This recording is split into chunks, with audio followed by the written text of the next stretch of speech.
আসসালামু আলাইকুম এভরিওয়ান।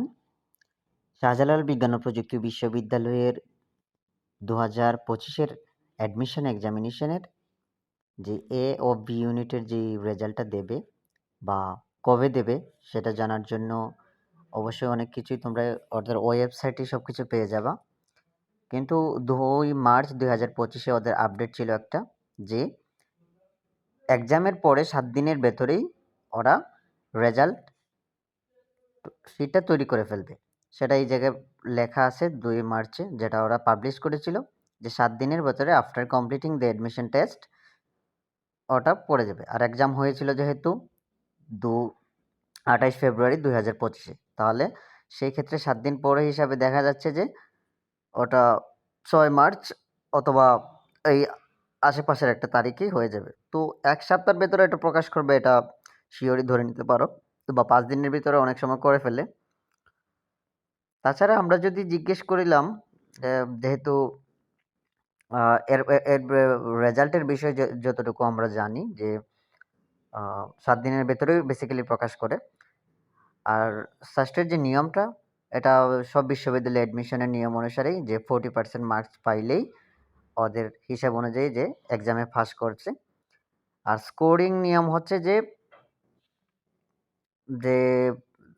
যদি স্কোর করা হয় যে ৭০ পাইছো ৭০ আউট অফ 18 এর মধ্যে তাহলে এখানে দেখা গেছে যে ওরা একটা মার্কের একটা সিস্টেম দিয়ে দিয়েছে যে এইচএসসিতে জিপিএ 4.5 পাইলা আর এসএসসিতে জিপিএ 4 পয়েন্ট পাইলা। তো এই ক্ষেত্রে মার্ক হচ্ছে ২ গুণের হিসাবে একটা মানে নিয়মের ভেতরে চলে আসে বা একটা সুবিধা করতে গণনা করতে সুবিধা হয় এই টাইপের ওরা এই জায়গায় নিয়ে আসছে।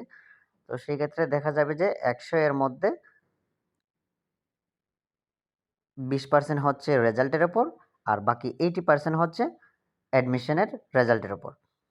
তো এই ছিল হচ্ছে তাদের যে প্রসেসটা বাট রেজাল্টের যে রেজাল্ট পাবলিকেশনের যে টা বলা হয়েছে সেটা হচ্ছে ৬ তারিখ অবশ্যই পেয়ে যাবা বা আশেপাশের ডেটে পেয়ে যাবা। এটা বেশি লেট হবে না।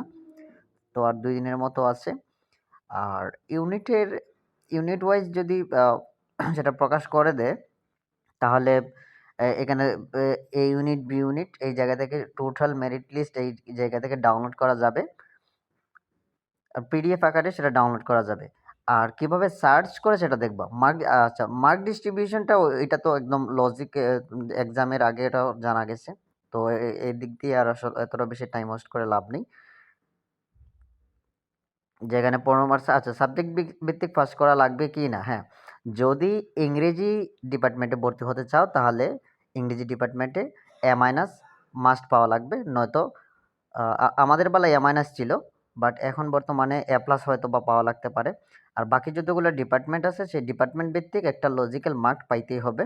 তারা একটা ডিস্ট্রিবিউশন লিমিটেশন দিয়ে দেয়। লাইক A- পাইতে হবে নয়তো A+ পাইতে হবে বা A-ও দিতে পারে। কিন্তু এইবার যতটুকু আমার মনে হইতেছে যে এটা ডিপেন্ডেন্ট হচ্ছে রেজাল্টের উপরে, সিটের উপরে। প্রত্যেকটার মধ্যেই দেখা যাচ্ছে ৬০, ৬২ তারপর ৫০, ৫৫, ৭০ এরকম সিট এভেইলেবল আছে। তো এদিক দিয়ে আমি মনে করব যে এটা সম্পূর্ণ ডিপেন্ডেবল হচ্ছে সিটের উপর। আর তো এটাই ছিল রেজাল্টের এবং এক্সট্রা যে আপডেট। তো আগামী ১-২ দিনের ভিতরে রেজাল্ট পাওয়ার কথা যেহেতু আজকে ৪ তারিখ চলে আসছে। আগামী ১-২ দিনের ভিতরে রেজাল্ট দিয়ে দিবে শাহজালাল বিজ্ঞান ও প্রযুক্তি বিশ্ববিদ্যালয়। ধন্যবাদ সবাইকে।